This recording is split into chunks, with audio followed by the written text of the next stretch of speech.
भारत माता की जय। लाइक नहीं करा है, आपकी इच्छा है कर सकते हैं और मुझे खुशी होगी अगर आप इस वीडियो को सबके साथ शेयर करोगे। एटलीस्ट आज सभी के व्हाट्सएप के स्टेटस पर यह वीडियो की लिंक डलनी चाहिए। जल्दी से आप अपने व्हाट्सएप के स्टेटस पे इसकी लिंक लगा दो और अपने सब जगह जो दोस्त यार हैं सबके साथ शेयर कर दो और फिर कुर्सी की पेटी बांध लो और शुरुआत करते हैं धमाकेदार सेशन की। और आज का यह सेशन आपका नजरिया 100% बदलेगा, आपका पढ़ाई करने का तरीका बदल देगा, आपके बहुत सारे जो दिमाग में जाले लगे हुए हैं, कचरा है, वो सब आज साफ हो जाएगा। और मैं आपको आज इतना डोज देकर जाऊंगा कि आप निर्णय लेने लायक बन जाओगे। मतलब आप मुझ पे भी डिपेंड नहीं रहोगे, मैं आपको इतना आज ट्रेन कर दूंगा, इतना ज्ञान आपको मैं दे दूंगा कि आप खुद अपने सही गलत का डिसीजन ले पाएंगे।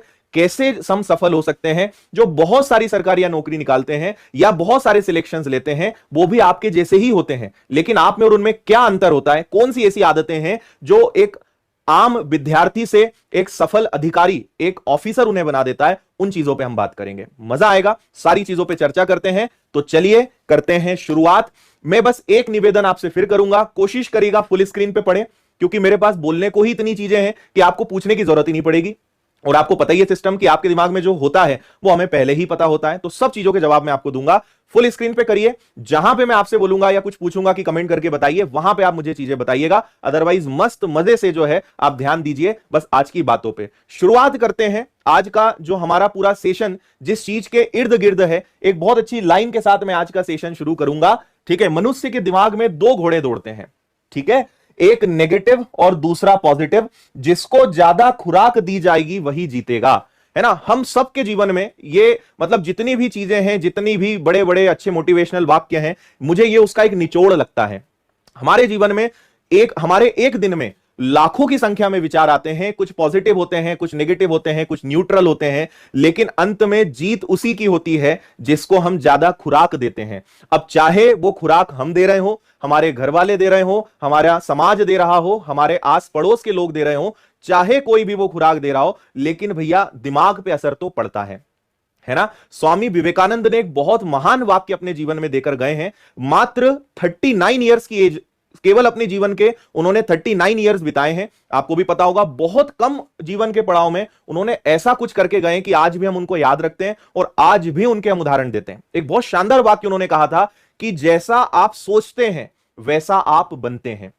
अक्सर मैं जब भी देखता हूं गवर्नमेंट जॉब की प्रिपरेशन करने वाले जो स्टूडेंट्स होते हैं, चाहते तो बहुत कुछ हैं, सर मुझे ये भी मिल जाए, ये भी मिल जाए, लेकिन आप हमेशा खुद के प्रति ही नेगेटिव रहते हो। आपको खुद के ऊपर ही भरोसा नहीं रहता है, आप अपने ऊपर ही बिलीव नहीं करते हो। बोलते ना मन के हारे हार है और मन के जीते जीत। सत्य है, अगर इंसान मन से हार गया ना, वो कभी कोई जंग नहीं जीत सकता। और अगर वो मन से मजबूत है, तन मन धन से एकदम पॉजिटिव है, मजबूत है, तो चाहे कैसी परिस्थिति आ जाए वो जीतेगा, ये तय है। इसीलिए सक्सेस का सबसे पहला नियम होता है बी पॉजिटिव। कोरोना वाला नहीं, ठीक है, हम बात कर रहे हैं सफलता वाला। सोच आपकी हमेशा पॉजिटिव होनी चाहिए। आप जिस दिन तैयारी करना शुरू कर दें उस दिन से आप पॉजिटिव सोचना शुरू कर दें। आप सबसे पहले खुद से यह कहें कि यार आज तक भले मैंने कैसा भी अपना बचपना बिताया हो, मैं कितने भी छोटे गांव से रहा हूं, मैं कितनी भी गरीब परिस्थिति में पला बड़ा हूं, मैं किसी भी स्कूल में हिंदी मीडियम से जिस भी गवर्नमेंट स्कूल में पढ़ा है, कोई फर्क नहीं पड़ता। आज से अगर इंसान अपने आप को ठान ले, अपने आप को कसम खिला दे कि भैया आज से अपने अंदर सुधार करना है, वो 100% सिलेक्ट हो सकता है, एक नई नौकरियों की लाइन लगा सकता है। आपको अपना इतिहास भूलना पड़ेगा, एक नई शुरुआत करनी पड़ेगी और सपना देखना पड़ेगा। और एक चीज और खुद से कहनी पड़ेगी कि कितनी ही कमियां मेरे अंदर हो, है ना, सब चीजों का इलाज है, हर चीज का इलाज है, हर चीज का समाधान है। बस सोच पॉजिटिव होनी चाहिए, थिंकिंग आपकी पॉजिटिव होनी चाहिए। एक बहुत अच्छी स्टोरी पॉजिटिव थिंकिंग से मुझे याद आती है, बहुत सारी कहानियां हैं, लेकिन एक बहुत अच्छी पॉजिटिव थिंकिंग, या हम उसको बोल सकते हैं कि किसी भी चीज का हल, बोलते हैं ना कि हर समस्या का समाधान है, हर चीज का हल है, बशर्ते कि आप उसका हल निकालने की कोशिश करें। एक कहानी के साथ सेशन को आगे बढ़ाते हैं, उसके बाद फिर हम बात करने वाले हैं जो परीक्षाएं हैं। नहीं तो आप बोलोगे सर बस मोटिवेट ही करने आए हो कि कुछ काम की बात भी बताओगे। तो मैंने आपके लिए बहुत अच्छा चार्ट प्रिपेयर करा है, जो परीक्षाएं आपकी आगामी हैं, क्या विषय आएंगे, क्या रहने वाला है सिस्टम, कैसे तैयारी करें। मूल अपना उद्देश्य आज का वही है ना, तैयारी करने का सही तरीका, उद्देश्य हमारा आज का वही है। लेकिन थोड़ा मोटिवेशन, थोड़ी चीजें, थोड़े उदाहरण, सब चीजों की मदद हमें लेनी पड़ेगी। वापस पॉइंट पे आते हैं, एक कहानी मैं सुनाता हूं। तैयार है आप लोग एक कहानी सुनने के लिए? जल्दी से यस या नो में बताओ, लाइक की संख्या बढ़ाओ और जल्दी से बताओ कि क्या एक कहानी सुनने के लिए तैयार हैं। हर चीज का इलाज बताऊंगा मैं आपको, इंग्लिश का, मैथ्स का, जीएस का, खूब बात करेंगे। आज का सेशन ही बात करने के लिए रखा है ना। लेकिन बातों बातों में आपको इतने मंत्र दे दूंगा, मैं इतनी समस्याओं के समाधान दे दूंगा कि आप भी बोलोगे सर बस यही चाहिए था जीवन में और कुछ नहीं चाहिए था, बाकी तो सब अपने आप हो जाएगा। चलो ठीक है। एक बार की बात है, एक पुराने जमाने में एक महान राजा हुआ करता था। तो किसी युद्ध में उसका एक पैर कट गया था, एक पैर उसका नहीं था, और फिर किसी युद्ध में उसकी एक आंख भी चली गई थी, तो उसकी एक आंख हमेशा बंद रहती थी। अब समस्या क्या थी कि उसकी आंख इधर वाली बंद थी, ये आंख हमेशा बंद रहती थी, और पैर इस तरफ का था, मतलब दोनों अपोजिट थे। एक ही तरफ समस्या नहीं थी, आंख इधर की बंद थी और पैर इधर का बंद था।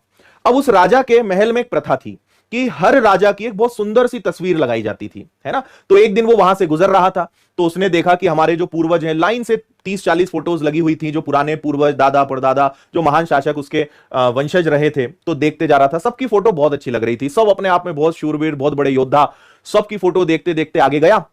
तो 25-30 फोटोज खत्म हो गई और एक आखिरी फ्रेम पे आके वो रुक गया। वो फ्रेम खाली थी। फिर उसने अपने मंत्री से पूछा कि भाई ये फोटो क्यों यहां खाली क्यों है? बोले महाराज यहां आपकी फोटो लगेगी। तो वो टेंशन में आ गया। उसने कहा यार बात तो सही है, एक ना एक दिन मृत्यु तो मेरी भी होनी है, फोटो तो मेरी भी यहां पे लगनी है, लेकिन मेरी फोटो तो यहां पे बहुत गंदी लगेगी, क्योंकि मेरा पैर भी नहीं है और मेरी एक आंख भी नहीं है। और अगर मैं चला गया उसके बाद पता नहीं मेरी तस्वीर कैसी बना देंगे और कैसी तस्वीर लगा देंगे, और मेरे आने वाले जो बच्चे रहेंगे वो देख के मजाक उड़ाएंगे कि देखो कैसे थे ये। तो उसने सोचा कि एक काम करते हैं, जीते जी मेरी फोटो बनवाता हूं मैं। तो उसने मंत्रियों को आदेश दिया कि भैया ढिंडोरा पिटवा दो और सबको बोल दो कि जो महाराजा की तस्वीर बनाएगा, सुंदर तस्वीर बनाएगा, उसको मन माफिक जो है वो जो चाहेगा मुंह मांगा इनाम दिया जाएगा। तो मंत्रियों ने ढिंडोरा पिटवा दिया। अब समस्या यह थी कि सबको यह पता था कि अगर राजा, क्योंकि राजा के साथ समस्या थी, आंख नहीं एक और पैर भी नहीं एक। अब सबको यह समझ में आ गया कि अगर राजा को तस्वीर पसंद नहीं आई, अगर पेंटिंग पसंद नहीं आई, तो राजा जो है जेल में डाल देगा, या कोई भरोसा नहीं फांसी पे लटका देगा। कोई आगे ही नहीं आया। अब राजा भी टेंशन में, मंत्री भी टेंशन में कि कोई आ क्यों नहीं रहा है, क्योंकि राजा की शर्त भी थी कि तस्वीर बहुत सुंदर होनी चाहिए और मेरी कमियां नहीं दिखनी चाहिए। आखिरकार एक लड़का बाद में आया, एक लड़का आया राजा के पास, और मंत्री सब बैठे हुए थे वहां पे आया। उसने कहा कि महाराज मैं आपकी एक तस्वीर बना दूंगा और आपकी इतनी सुंदर तस्वीर बनाऊंगा कि आप भी बोलोगे कि वाह यार बहुत अच्छा काम किया इसने। तो राजा ने उससे बोला कि देख तस्वीर अच्छी बननी चाहिए, नहीं तो जेल में डाल दूंगा। उसने कहा ठीक है महाराज आप वो मेरे ऊपर छोड़ दो। चला गया। 2-3 दिन बाद उसने 3 दिन का समय मांगा। 3 दिन बाद वो वापस अपने दरबार में, मंडल पूरा बैठा हुआ था, सब लोग इकट्ठे हो गए, सब गांव के लोग आ गए। अब सब इंतजार कर रहे थे कि भैया आज वो फोटो लेके आने वाला है और आज देखते हैं क्या बनाता है। या तो राजा उसे मुंह मांगी कीमत देंगे, इनाम देंगे, नहीं तो यहीं तलवार से उसकी गर्दन उड़ा देंगे। लड़का आया, उसने फोटो सबसे पहले कहा कि महाराज आपकी फोटो आप सबसे पहले आप खुद देखिए। महाराज ने जैसे ही उसकी फोटो देखी बहुत खुश हुए, बहुत प्रसन्न हो गए। उन्होंने कहा कि यार उम्मीद नहीं कर सकता था, इतनी सुंदर तस्वीर, इतनी सुंदर फोटो तूने मेरी बनाई है। तो उसे मन माफिक जो है इनाम दे दिया। अब आपके मन में आएगा, सबके मन में आएगा कि ऐसा क्या उसने करा था कि राजा की जो 2 कमियां थी, एक तो आंख बंद रहती थी, आंख उसकी फूटी हुई थी, दूसरा पैर उसका टूटा हुआ था, लेकिन इस तरीके से उसने तस्वीर बनाई कि दोनों चीजों को उसने दबा दिया। वो तस्वीर मैं आपको दिखाता हूं, उससे आपको समझ में आएगा। उस लड़के ने दिमाग ये लगाया कि राजा की तस्वीर बनाई एक घोड़े के ऊपर बैठी हुई, जिसमें एक तरफ का उसका पैर दिख रहा था और एक तीर से निशाना लगा रहा था। और जब भी हम तीर से निशाना लगाते हैं तो आंख तो बंद रहती है। तो आप देखिए क्या गजब का हल निकाला कि एक पैर भी आ गया, एक आंख भी बंद हो गई और किसी को कोई कमी भी पता नहीं चली। ठीक है जी। तो इसलिए बोलते हैं कि हर चीज का इलाज है, हर चीज का सॉल्यूशन है, बस दिमाग लगाना है ना। बस हमें अपने टैलेंट को, अपने जो इंसानी जो दिमाग है उसका भरपूर यूज करना है। तो एक छोटी सी कहानी थी जिसके बहुत मैसेज हो सकते हैं, लेकिन पॉइंट पे आते हैं और ज्यादा इसकी गहराई में नहीं जाते हैं। आइए देखिए भैया, सबसे बड़ी समस्या इस समय जो विद्यार्थियों के साथ है, पटवारी की परीक्षा आपके सर पे है। 15 मार्च से इसकी परीक्षा होने जा रही है। आबकारी आरक्षक की भर्ती आ चुकी है जिसकी परीक्षा फरवरी में है, और पुलिस आरक्षक बहुत जल्द आने वाली है। वन रक्षक, जेल प्रहरी और क्षेत्र रक्षक, इनके फॉर्म भी आ गए हैं, मतलब इनका नोटिफिकेशन जारी हो चुका है और मई में इनकी परीक्षाएं हैं। एसएससी जीडी की परीक्षा जनवरी में है।